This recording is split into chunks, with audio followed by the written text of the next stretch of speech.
So Ro Khanna went to the West Bank in an unsanctioned trip. Now he says he told the American embassy and the Israeli embassy so they knew, but he did not go on the official propaganda trip. And they are furious about that. You're supposed to go and kiss the wall and do whatever else to it, rub up against it, and pledge allegiance to Israel, and oh my God, and let's do the propaganda tour. He skipped all that. He's already done that 3 times, right? He's gone to Israel. He actually fought for the hostages to be released. He was one of the most aggressive in that. So he's like, I want to see what the Palestinian perspective is, so he goes to the West Bank. And then he gets detained by a bunch of terrorist settlers and terrorist IDF soldiers. So he comes back and tells people about it. Oh my God, Israel first is furious. So they're all attacking in unison. Before I get to those quotes from both Republicans and Democrats, first, Dave, your reaction to Ro's trip. Yeah, well, I don't know, man. I mean, I've had a lot of people try to get me over on one of those trips, and I've resisted all this time. I still have never been, but I do think it is. I will say there is something. I'll just say this, as someone who's never been, maybe there's nothing creepy at all that goes on those like state-sponsored trips. But if there's nothing creepy that goes on, it is so creepy. They really make it look like there is. I'll just say that. Like the way they're so obsessed with everybody going there and going on the very specific trip that they've designated. And then, yeah, of course, as you said, they really don't like it if you go off of the guided tour. Yeah, I mean, listen, again, there hasn't been that much footage of what happened that was put out there, but it seems pretty clear that he got stopped by some settlers. I think there's no dispute at this point that, yeah, there wasn't a military zone. They were supposed to be allowed to go there. And then the IDF came and sided with them. Now, if they want to argue that, oh, he should have like registered and let them know that he was going, I guess that's, they can say what they want. But the point is that you get a more authentic view of what's actually going on there if you don't go on the government trip and you don't let them know that a US congressman is coming in. And I think part of what's interesting is, and this is something that's come to light, that's a very ugly thing. I don't know how prevalent in Israeli society this dynamic is, but there certainly is a dynamic in Israeli society where they are like a bit resentful of us. And that's something that I think is surprising to Americans, because for the most part, we feel like, oh, maybe the people who we've just been giving, tens of billions of dollars to an unconditional international support to would be a little bit grateful. But as at least according to what Ro Khanna said, like as they find out that they're Americans, that he's a congressman, this doesn't seem to change the attitude of anyone until they get the embassy involved. And that is kind of interesting. Yeah, well, to your first point, the Israelis are like, it's a restricted zone. That's where we destroyed a Palestinian village and murdered a Palestinian American. You're not allowed to go there. Yeah, that's why he wanted to go there, to see that perspective. And you panicking about it gives us an indication of why it's so-called restricted, which, as Dave pointed out, is not even true. We'll get to that in a minute. And of course, they don't want anyone seeing the actual West Bank and the actual Gaza, and that's why they've murdered 250 journalists in Gaza. So now we come to the traitors in America pretending to be Americans, but who actually represent Israel. But it's a good thing I got their quotes for you. You guys can judge for yourself. You don't have to trust me on it. So here's the fake ambassador to Israel, Mike Huckabee, who's actually the ambassador from Israel. He says the left-wing activist who set up this stunt says the embassy is involved. That is not true. We did not know a member of Congress was coming. We would have said, don't go to restricted zone. I wonder why. As facts come out, it's not helping the desired narrative, not held at gunpoint. So now, the American ambassador is supposed to represent Americans. And especially when an American congressman goes there, and he did ask, of course, Mike Huckabee's lying. He's a giant liar. And he's lying on behalf of Israel and when he's supposed to be our ambassador. But you're supposed to protect the Americans in Israel. Instead, our ambassador attacks the Americans on behalf of Israel. It's like, how dare you go into that restricted zone? Don't you know they're murdering people? I mean, they're wonderful humanitarian, Christian loving Israel and how dare you? And of course, Israel is superior to Americans, so know your role. So then Laura Loomer comes in, of course. So she says, if Khanna hates Israel so much, why did he visit? To see the atrocities that Israel's committing? Anyway, Khanna is a Jew hater. Of course, everybody's a Jew hater if you criticize Israel, who wanted to create an international incident to distract from the fact that Iran is plotting to assassinate President Trump. Total Israeli propaganda, not remotely true. And our ally Israel alerted us to that intel, which helps them tremendously to start a new war. Oh, she didn't write that part.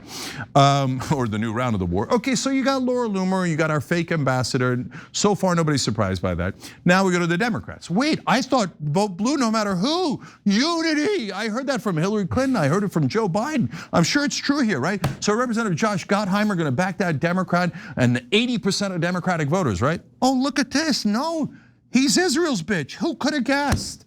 He says, let's be honest, this was a publicity stunt. Channels exist to protect elected officials, and Khanna intentionally entered a restricted, unstable area without coordinating to provoke a response. By the way, it's not true. I'm gonna give you Israeli press showing that it was not a restricted area, but so he's lying on behalf of Israel. Almost all of our politicians lie on behalf of Israel because they get paid by Israel, and Josh Gottheimer, of course, loves Israel a billion times more than he likes America. I don't even know if he likes America. But why is it unstable, Josh? That's an unstable area because you're murdering the Palestinians there, including a Palestinian American, a young American who was killed, and Khanna went and talked to his father. CNN went and talked to the same American father, and then CNN's convoy got attacked by the settlers and the IDF because they'll attack anyone who isn't an Israeli because they're terrorists. Okay, so finishing up with Gottheimer, he says, what's appalling is that Israel committed a genocide. I'm kidding, he would never say that. What's appalling is that Roe ignored requests to meet October 7th survivors, another lie, he met with them earlier, and hostages, a total lie, he helped to get the hostages out. Or to visit sites of the October 7 terrorist attacks, also a lie. Instead, riding the anti-Zionist wave, he used a trip as a presidential campaign cameo. You know who else is part of the anti-Zionist wave? 80% of your voters, Josh. The other night I was scrolling through Shop TYT, as I'm sure you were, when I saw our awesome Banned in the UK shirt. And I thought, I need that, I definitely need it. I clicked add to cart, I'm ready to dig out my wallet, but it's on the other side of the room. But right there in the checkout, glowing like a beacon, is that glorious purple Shop Pay button. One tap, boom, order placed. That's the magic of Shopify, the platform behind millions of businesses and 10% of US e-commerce, including our own Shop TYT. That purple Shop Pay button is the best converting checkout on the planet. It means fewer abandoned carts and more actual sales. If you run a business, Shopify makes it super simple to build a beautiful site with hundreds of templates and a blast email and social campaigns wherever your customers are scrolling. It's like having a full marketing team behind you. So do what we did, use Shopify. See fewer carts go abandoned and more sales go with Shopify and their Shop Pay button. Sign up for your $1 per month trial today at shopify.com/TYT. That's shopify.com/TYT. Okay, but of course 100% of your donors are on the other side. And then Sean Spicer popped out of the bushes to say this. Let's break down this outrage. You entered a restricted military area on the West Bank without prior coordination and were stopped by IDF soldiers. Look at them, all of them yelling at the American and protecting the Israelis. He says, body cam footage shows you were not detained and were free to leave. It shows the exact opposite.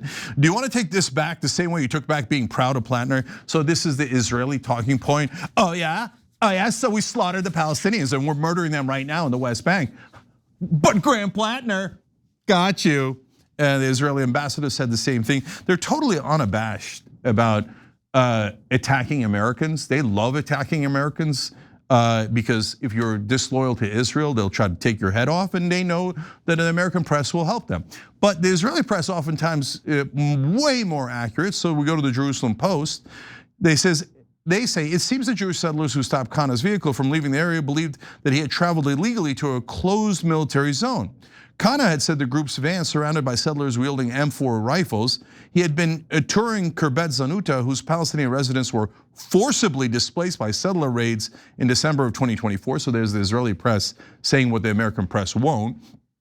As it turns out, they explained, the area was no longer a closed zone. Even when it was, it had likely been so to keep settlers from harassing the Palestinians. The area's restrictions were not intended to prevent a US congressman from touring the site. Contrary to IDF's original reports, the soldiers did not try to move the settlers out of the area. The soldiers believed that they were temporarily babysitting a suspicious car as they waited for the police to show up. However, because this was not a closed zone, the soldiers had no right to detain Khanna until police arrived. So, Dave, the Israelis lying to try to smear an American congressman, especially one that they're opposed to, I get it, even though we fund everything for them and they should be, on their knees thanking us and pleading with us, but instead they keep slapping us around. But then you have Democrats and Republicans and all the press, how dare Khanna?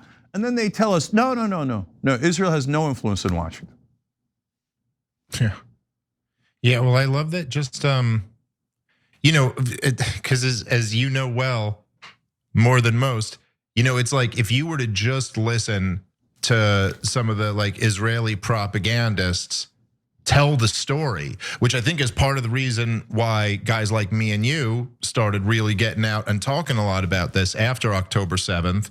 I think a lot more people know about the history of Israel-Palestine or know about the conflict now than knew about it then.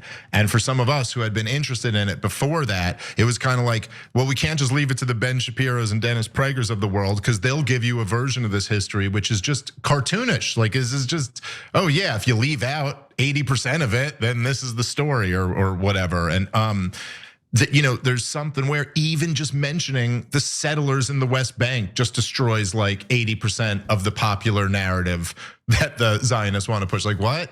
What are settlers doing on the West Bank?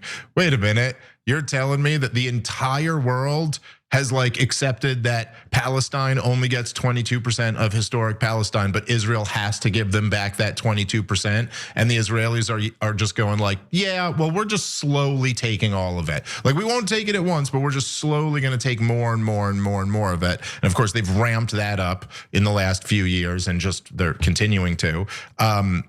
While they're more unpopular than ever. But so anyway, look, I mean, forget a Republican congressman or something like that, or dumb political commentators are kind of in a different category. But for the ambassador, to speak on behalf of the embassy and to just, at best case scenario, let's say here, Cenk, they don't know that Khanna's lying about his story. And at best, at that time, it's this is his side of the story, this is their side of the story. They don't know. So they just immediately side with the government of Israel. There's something, and I gotta say, as you going to the other people, it is, as you mentioned this, Cenk, it's tough to find a parallel. If you could find any other example that me or you or anyone else, where an example where we would immediately knee-jerk just side with a foreign government.